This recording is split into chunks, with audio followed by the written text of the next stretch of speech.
What about the British people? I mean, I know that you say both parties are, the big main parties are controlled, and they certainly are. Mr. Cameron's a Bilderberg, Stooley, Minion.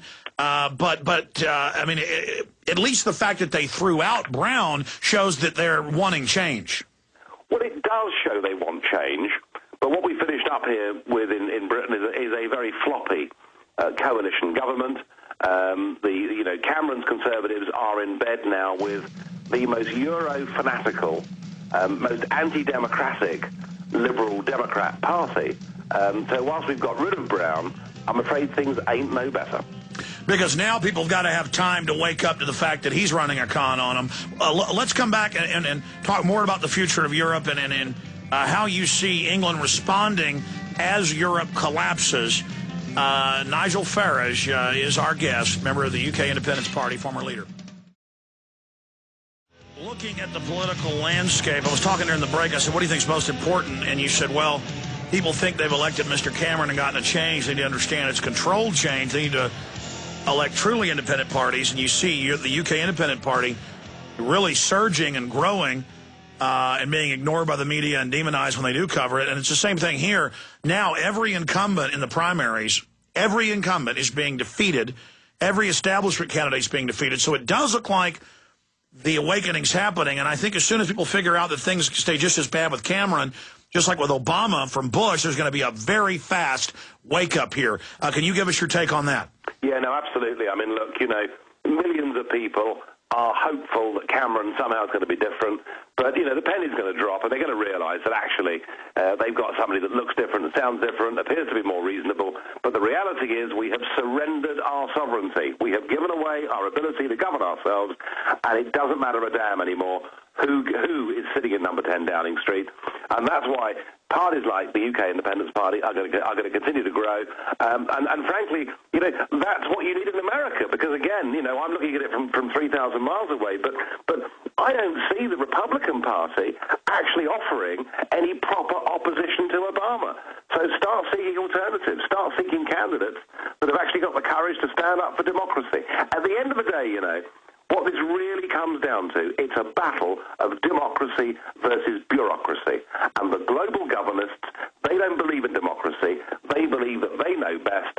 They don't want the voters to change things. And that's the great battle. And I think we should really take heart, because people are, all across the Western world, waking up to what's being done to them. And that's why the system is scared. You probably haven't had a chance to see it. I don't like to talk about myself here, but this is such great news. Zbigniew Brzezinski 3 weeks ago said to the CFR, for the first time the entire world is awake, our world government's in trouble. And now Bilderberg, a reporter for The Guardian, who, by the way, went for the first time last year making fun of us, now he knows how real it is, he was there when they shut it down and closed it, and he overheard at dinner the main Bilderberg managers, the minions, before they arrived, talking about, oh, these horrible protesters, oh, that Alex Jones bullhorned us in Canada and in the U.S. It's so scary. Will they attack? And they sound like addled children who aren't connected to the real world. I'm reminded of George Bush Sr. on TV 10 years after they were adopted, not knowing what a food checkout scanner is. But listening to these quotes he was writing down, they sound like, almost these glow-in-the-dark people that can't even feed themselves. No, I mean, listen, Alex, of course they're scared of you. And they've been scared, I must say, in Britain and in the EU, they've been scared of me for many, many years. And this is the reason I've written this book, Fighting Bull. I've chronicled how they've tried to put obstacles in my path, how they've used the black arts against me for over a decade. They've done everything they can to rubbish me, to label me as an extremist, to try and keep me off the media. They've tried to do all these things because they're terrified of the arguments, because they know that in their hearts, most people, most of us who live in the Western world, are tax-paying, law-abiding, decent people. And when we realise what has been done in our name, we will rebel against it. And, we just got to keep fighting. We've got to keep fighting. We know we've got right on our side. We know that in the end, democracy is the thing that will always triumph.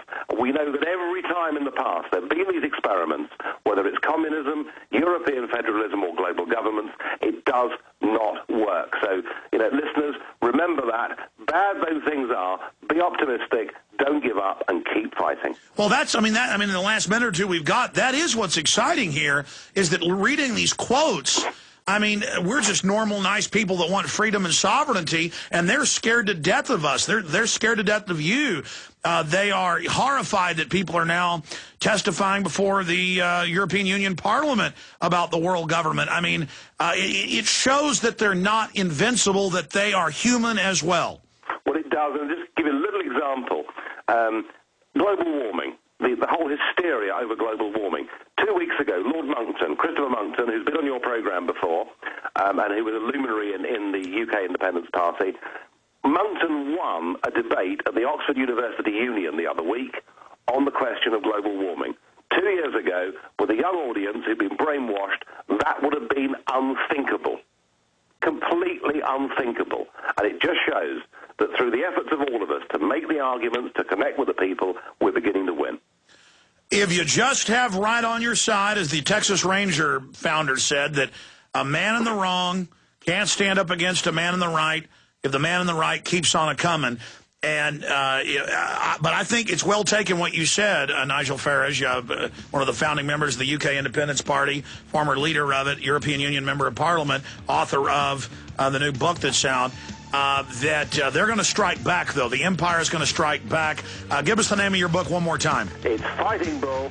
I am the fighting bull of British politics. I'm the fighting bull of European politics. And you know what? A plane crash isn't going to stop me.